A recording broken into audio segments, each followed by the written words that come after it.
Ni proses asingkan kulit dengan gigi dia. Sebab supaya kita senang nak potong bahagian tulang dia.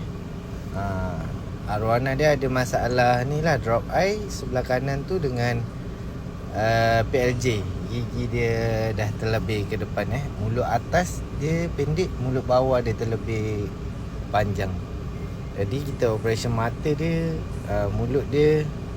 Lepas tu kita bagi dia sedar semula. Jadi inilah dia selepas operation mata sebelah kanan dan juga PLJ. Lepas tu kita ada grooming lain jugalah. Macam dayung dia tu kita cuba kepakkan lagi. Tu yang ada keluar darah sikit tapi tu tak ada masalah, dia akan stop sendiri. Bibir dia pun dah tak terjebir lagi lah. Nampak lebih gemas.